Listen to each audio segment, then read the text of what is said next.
it is actually getting more difficult to invest outside of India. And this P2P actually presents one of the ways where I also feel that I am actually helping India. So, why did you decide 50,000 rupees? First of all, I want to understand why that amount. 50,000 is actually, an amount which I could spare at that point of time. What kind of research did you do before you decide to proceed or move ahead? I have a history with P2P, and hence I started that. But I also researched a lot on the kind of companies and the regulations that they look at. LinkedIn was one of the few companies who was actually actively following all the regulations and complying with it. Even the RBI guidelines, even before they were made public. So I could always go for mutual funds, yeah. But mutual funds give me only 13 to 15% of returns, and after taxes, it actually comes down to around 9% or 8% maybe. That is equivalent to an FD. I'm actually getting around 25 to 30% of ROI per year, and that is awesome. But do you use any AI to analyze your portfolio or any sort, or are you waiting for us to provide that option? I would love to have some interaction with an AI which would actually analyze my portfolio and tell me where do I stand and how much would I be able to achieve after a year or so. I have been one of the first users for ChatGPT, Perplexity, you name any of the AIs, I have been there. I have also been using TwinMind for quite some time now.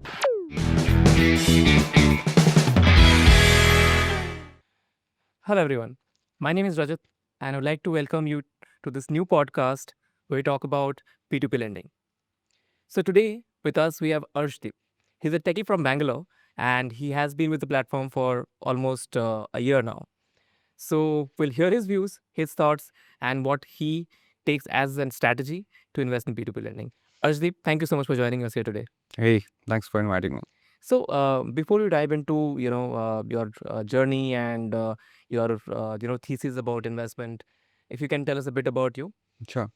So I was actually heading the technology at Kapiva very recently, and before that, I was working with 1MG and Orange. I am a pure play techie guy. Have been into the software industry for around 18 plus years now. Okay. So, being a techie, how do you see investments and finances? Do you have a different perspective? Do you use technology a lot? I am actually a very, very heavy user of all the kind of technologies that you can throw at me. I have been one of the first users for ChatGPT, Perplexity, you name any of the AIs, I have been there. I have also been using TwinMind for quite some time now. So yeah, you throw any technology, I am there. I have been using it for a long, long time now. Perfect. So we'll definitely talk about that in a bit. But before we get into lending and P2P, if you can tell a bit about how has been your investment journey so far. Like when did you start? How did you start? How does your portfolio really look like? So I actually did not really start a year back. I started around 6 to 7 years back with the P2P lending specifically. I have already invested in another of your companies called Rangde, uh, but I spent a little lesser amount in there because they were not able to scale at that point of time. And then I also found out about LinkedIn, where I put some money, and because I wanted to check the waters there. So it took around a year or so to figure out that yeah, LinkedIn is a stable platform and it does give the returns which are claimed they give. And then I increased my portfolio for last year. I started increasing my portfolio to around quite some amount now. Yeah. So, but before you jumped into peer-to-peer lending, I'm sure. So before you jumped into peer-to-peer lending, I'm sure you had a different strategy that you used to follow. So what was that like? Yeah. So one thing I actually wanted to point out here was I was following P2P industry as a whole, and during those period, I'm not sure if you guys know, but China also was a leader in the P2P, and at that point, the P2P lending actually crashed in China, and that crash happened because of the regulations from the government, and a lot of people actually lost their livelihoods. But because RBI has been so stringent, that is why Lenden and the other companies who have survived this aftermath have become very stable. And hence I am very keen. My strategy is very simple to keep lending only in the most stable of the platforms, and Lending being one of them. It actually provides me with one of the key criteria, that's diversification. So I love to lend, but I lend across the board. I don't really mince my words when I'm saying I minimally lend to around 100 vendors or 100 loan takers at a time. Yeah. Yeah. So you spoke about the global market and uh, so you spoke about the global market and China being one of those example. Besides China, there have been a lot of other Western markets which have been doing really well and they have established themselves now, right? Have you looked at those markets as well, and what's your view in them? See, in any of the countries, if you go out of India, you have to be aware of the restrictions or the guardrails, which have been kept by the government and which are actually better for us, for a consumer, for an Indian citizen. It is actually getting more difficult to invest outside of India. And this P2P actually presents one of the ways which where I also feel that I am actually helping India grow, because a lot of people are out of money when they actually could maybe use around 50,000 bucks or 20,000 bucks for their daily usage. They might have some problem in their family, any emergency, medical emergency for which they might need these loans.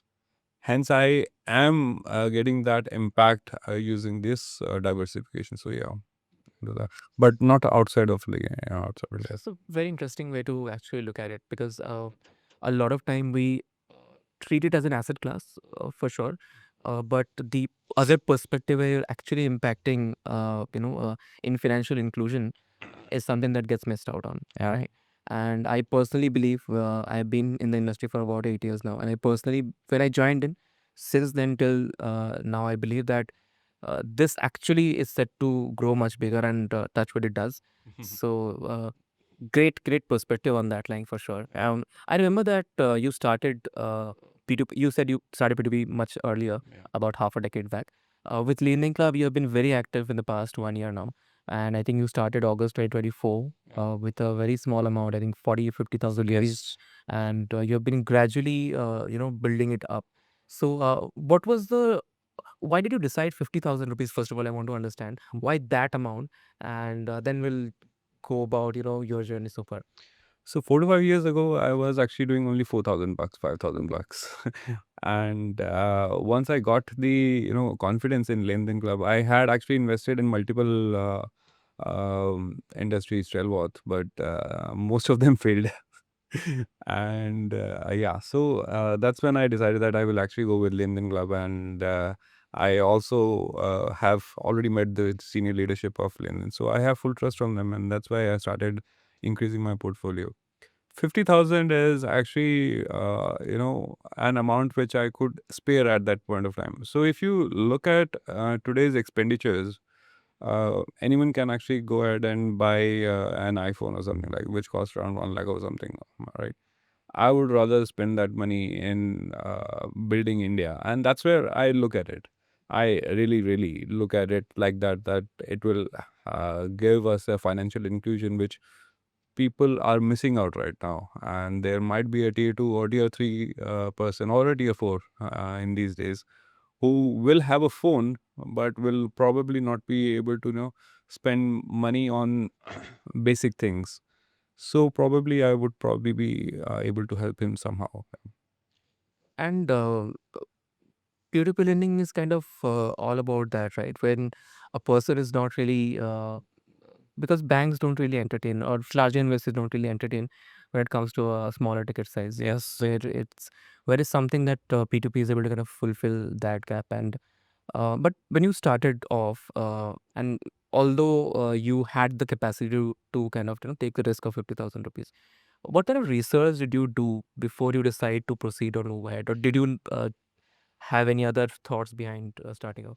So before I started, as I said, that I had actually I have a history with P2P, and hence I started that. But I also researched a lot on the kind of companies and the regulations that they look at. So I found out that LinkedIn was one of the few companies who was actually actively following all the regulations and complying with it. Even the RBI guidelines, even before they were made public, then I started to accomplish that. And this I knew because I already was in touch with Dipesh, your CTO, right? Yeah. Yeah. So he had been telling me that you guys have been into this for a long time, and that trust actually grew, right? This trust, unfortunately, an AI cannot give, but this trust can only be given by a person. And in the patient's capacity, I actually really trusted him, and so I invested. Yeah. So, generally, what has your thesis been so far? Because one of the data that I was looking at in your portfolio, and it's crazy that you have diversified across 12,000 loans, right? I mean, I don't think there are even these many companies listed in the stock exchange. So diversifying across so many loans, one, it helps in definitely minimizing your risk. But what made you believe that that makes a better strategy than probably putting in a larger sum in a couple of loans? So I could always go for mutual funds, yeah. But mutual funds give me only 13 to 15% of tax. Sorry, 13 to 15% of returns, and after taxes, it actually comes down to around 9% or 8% maybe. That is equivalent to an FD. Hmm? And even if you invest in, let's say, a home, right? A 1 crore home today actually gives around 30,000 rent, right?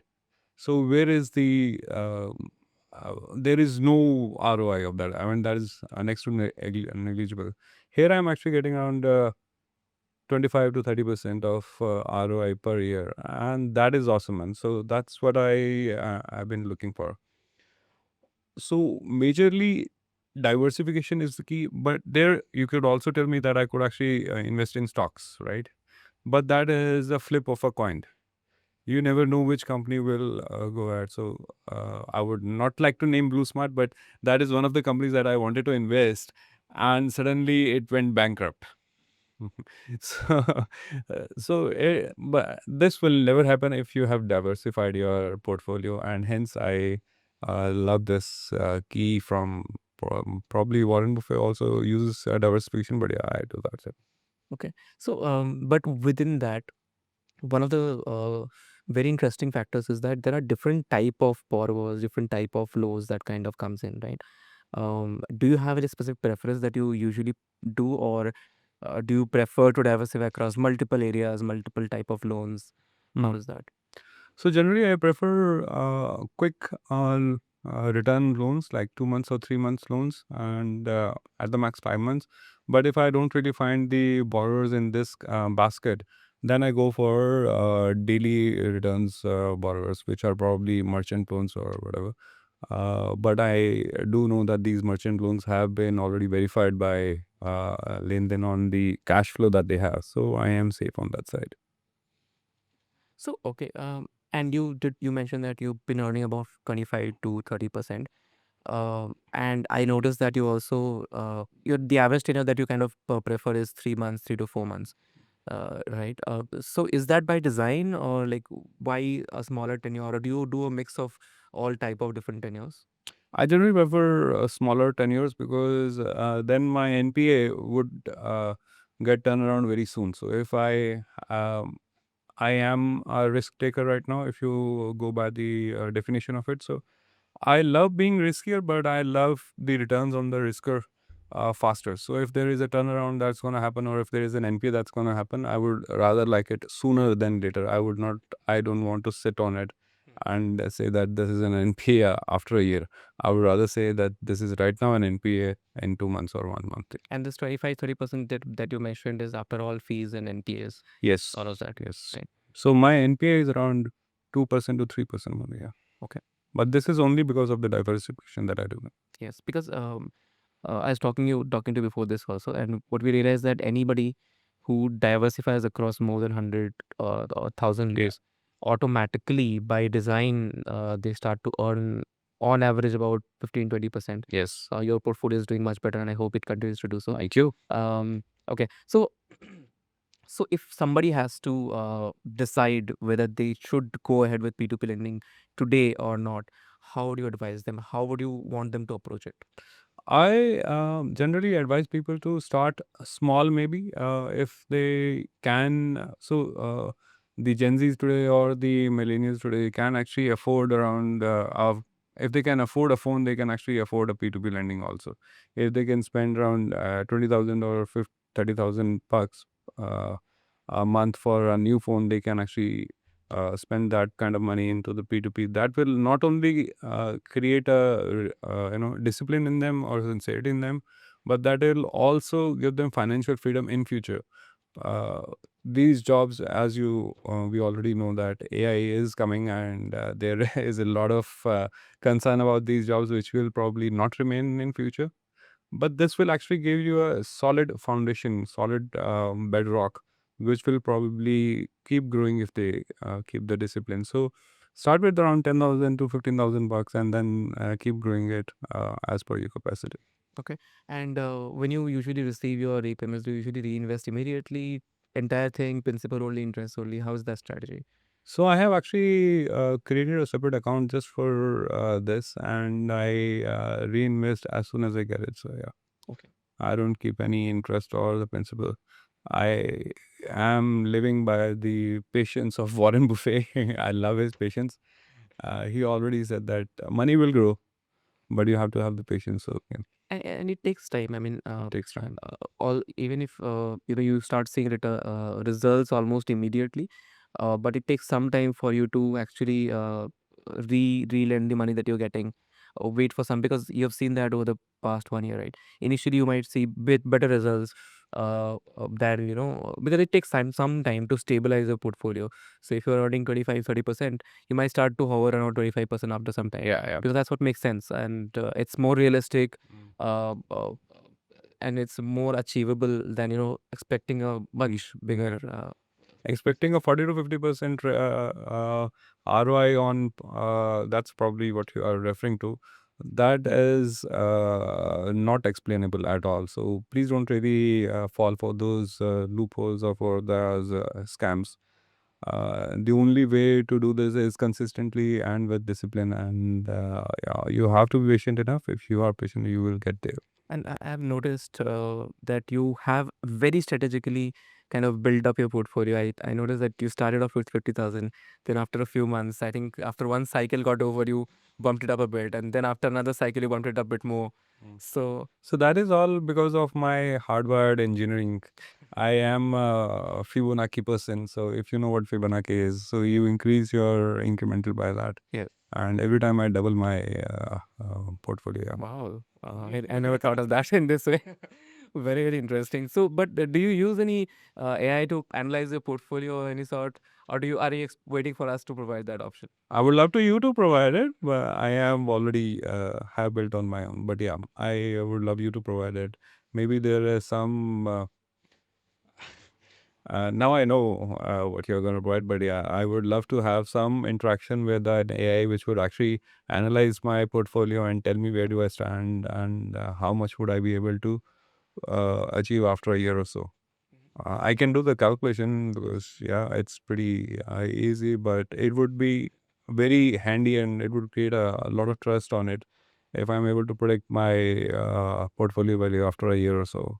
And we do have so I mean, to be very honest, although the industry has been a decade old, we have been as a company a decade old, and you've seen a lot of ups and a lot of downs, and now finally for sure I can tell you that things are going upwards and onwards, and I have a lot of things in plan. I mean, uh, you won't believe, and you being from the tech background, you know how it goes, right? I have so many requirements that I keep throwing at tech, and it's so we'll definitely get there. Welcome to my world. No, it's lovely. I mean, we've been able to do a lot of innovation, a lot of changes. In the past just 1 year, there has been a lot of things that has happened, and I do know that there are a lot of other suggestions, a lot of requirements that our users have. You have shared a lot of feedback here on your own, and we want to keep building on that so that it becomes easier. I know it's already profitable for sure, but we want to make it more efficient, more strategic in nature, more feasible and more usable, More inclusive. and more inclusive for sure in the near future. And that's the pace that we want to take. That's the vision that we have in the coming years. So yeah. Okay, before we wind up, Arshdeep, Tell us a bit about your overall portfolio. Like, do you invest in FDs, mutual funds? Where do P2P lending really sit within your overall ecosystem of portfolio? So at the starting, it was minuscule. It was around 1% or 2% maybe. But right now, it has gone to about 20% of my overall portfolio. This would include my FD and my stock portfolio, equity portfolio right now. Okay. Yeah. Okay. Do you invest in startups, real estate? I have already invested in startups and real estate also. So yeah, I am not very big investor in startup as of today. I would probably be in a year or so. In real estate, I am an okayish kind. I am not as big as Lodha, but I am not as a smaller fish. Yeah. So I'm okay. Awesome. Mm. Great. Well, thank you so much, Arshdeep, for joining us and for sharing all your insights. I think your portfolio and the way you have built it up over the past 1 year actively, and then before that, I'm sure it will help a lot of people design and decide how to take P2P lending, because it's not really, people should not really treat it as a gamble. No, it is not a gamble. It's a strategic process. You should, if you understand it, and if you be be part of it like an investor who looks at a lot of things, does use of data, builds upon strategy, use AI maybe, and we have been trying to build and provide better reports so that you can use those reports to actually analyze and determine how your portfolio is doing. So great, thank you so much for joining us once again, and for all of you as well. This has been one of the we have been doing a lot of podcasts for sure, and thank you so much for watching us. I will come back again. So until then, do like, comment, and subscribe. Thank you so much.